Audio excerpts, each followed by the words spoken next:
Everyone, welcome to Meridian Overseas. So आज की इस वीडियो में हम डिस्कस करेंगे about the visa requirements for Poland. So as you all know कि जब हम वीज़ा के लिए प्रोसीड करते हैं तो हमें बहुत सारी चीज़ों का ध्यान रखना होता है, हमें सारी चीज़ें बहुत डिटेलिंग में करनी होती है। सो बेसिकली अगर हम पोलैंड में स्टडी वीज़ा की रिक्वायरमेंट्स की बात करते हैं तो यहाँ पे आपको सर्टेन डॉक्यूमेंट्स प्रिपेयर करने होते हैं according to the checklist given by the VFS। Basically starting from the application form, आपको सबसे पहले यहाँ पे एप्लीकेशन फॉर्म पे फिल करना होता है। वहाँ पे आपको सारी डिटेल्स वहाँ पे अपनी मेंशन करनी होती हैं। उसके बाद आपका पासपोर्ट कॉपी आपको यहाँ पे यूज़ करना होता है। सबसे पहले आपको अपना एप्लीकेशन फॉर्म फिल करना होता है, उसमें अपनी सारी डिटेल्स आपको प्रॉपरली मेंशन करनी है, जो भी आपकी डिटेल्स हैं।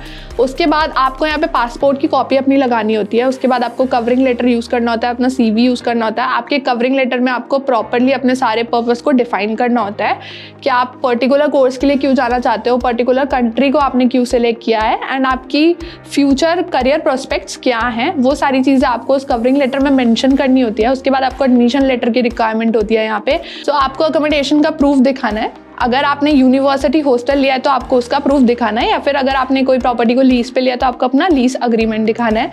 उसके बाद आपको proof of financial means of support दिखाना होता है। तो यहाँ पे आपको 3 पॉसिबल ऑप्शंस होते हैं जो आप शो कर सकते हो। फर्स्ट होता है आपका ट्रैवलर्स चेक, मतलब आप कुछ भी फंड इंडिया के बैंक में दिखाते हो लेकिन आपको उसका एक चेक लेकर जाना होता है अपने साथ, जो चेक आप वहाँ पोलैंड के बैंक में विड्रॉ कर सको। सेकेंड ऑप्शन होता है कि आप अपना जो शो मनी का अमाउंट है वो आप क्रेडिट कार्ड्स की फॉर्म में दिखा सको। थर्ड होता है कि अगर आपके पास कोई फॉरेन या फिर इंटरनेशनल स्कॉलरशिप है, नेशनल एंड फॉरेन स्कॉलरशिप है, तो आप वो भी यहाँ पे शो कर सकते हो। सो बेसिकली जो ज़्यादातर स्टूडेंट्स सिलेक्ट करते हैं वो अपना क्रेडिट कार्ड वाला ऑप्शन सिलेक्ट करते हैं। यहाँ पे आपको जो अपने फाइनेंशियल सोर्सेज शो करने होते हैं वो आपको 776 ज़्लोटी प्लस 1000 ज़्लोटी आपको फॉर अकोमोडेशन दिखाना होता है। तो टोटल आपको जो अपना एक्सपेंसेस दिखाने होते हैं वो 18,000 to 2,000 Polish zloty for a month के अकॉर्डिंग अपने एंटायर स्टे के साथ आपको दिखाना होता है। कि सपोज अगर आप 2 इयर्स के मास्टर्स के लिए जा रहे हो तो आपको इस अमाउंट को 2 इयर्स मतलब 24 मंथ्स के साथ मल्टीप्लाई करके जो भी टोटल अमाउंट होता है